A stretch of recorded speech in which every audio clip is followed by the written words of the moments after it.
Buen día, profe. Mi nombre es Cielo Yesenia Gallego Vega. Y mi nombre es Tatiana Gamboa. Ambas somos integrantes del grupo 10 en la especialidad de sistemas empresariales.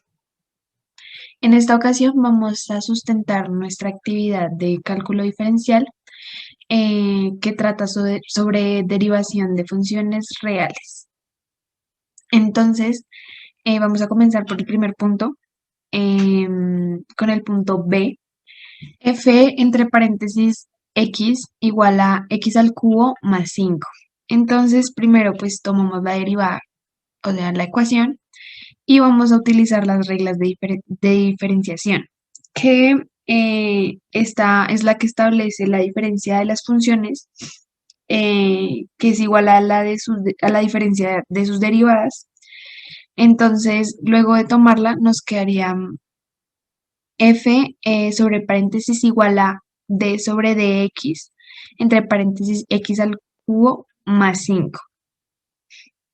Y con la diferenciación que haría f entre paréntesis x igual a d sobre dx entre paréntesis x al cubo más d sobre dx entre paréntesis 5.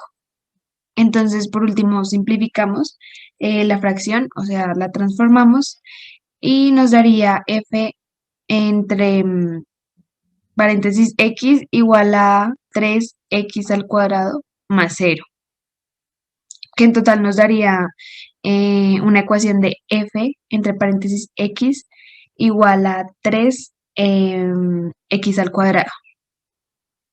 Listo. Para exponer el segundo, expondremos y elegimos el E. El procedimiento es exactamente igual. Obtenemos la derivada de ambos lados, que en este caso sería la D sobre dx y 1 sobre x al cubo.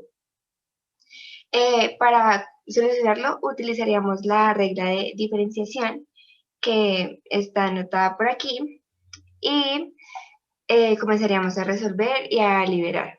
Desde aquí ya está contemplada la regla de diferenciación. Eh, Comenzamos a resolver la derivada que nos daría un resultado de g entre paréntesis x es igual a menos 3x a la 2 sobre 3 al cubo a la 2. Y después de esto simplificamos la expresión para un total de g entre paréntesis x igual a menos 3 sobre x a la 4. Y este sería nuestro resultado final para esta derivada, donde se nos pide que consultemos el concepto de máximos, mínimos y los criterios de la primera y la segunda derivada para el análisis de las gráficas a través de un ejercicio de una función polinómica. Entonces, la primera derivada se llama criterio de la primera derivada al método o teorema utilizado para determinar los mínimos relativos y máximos relativos que pueden existir, donde se observa el cambio de un signo en un intervalo abierto señalado que contiene el punto crítico.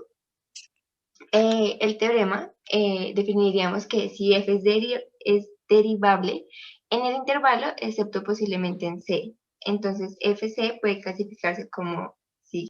Primero, si fx cambia negativa a positiva en C, entonces f tiene un mínimo relativo en CFC. Segundo, si f y x cambia de posición a negativa a C, entonces f tiene un máximo relativo en C, f y C.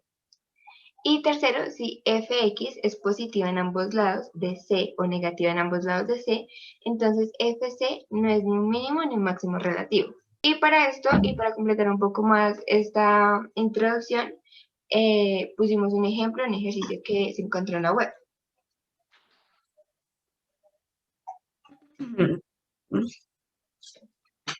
Para la segunda derivada, de lo que investigamos, pues nos pudimos dar cuenta que en el caso de la segunda derivada, esta se usa para efectuar de máximos y mínimos relativos.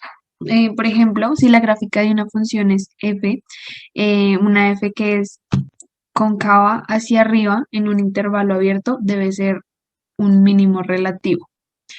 Al igual que en la primera derivada, colocamos un ejercicio en donde se puede ver como ejemplo de la segunda derivada, o mejor explicada. Exacto. Con esto terminaremos una breve y corta presentación de lo que realizamos en este taller número 5. Esperamos haya sido de su agrado y muchas gracias por ver. Gracias.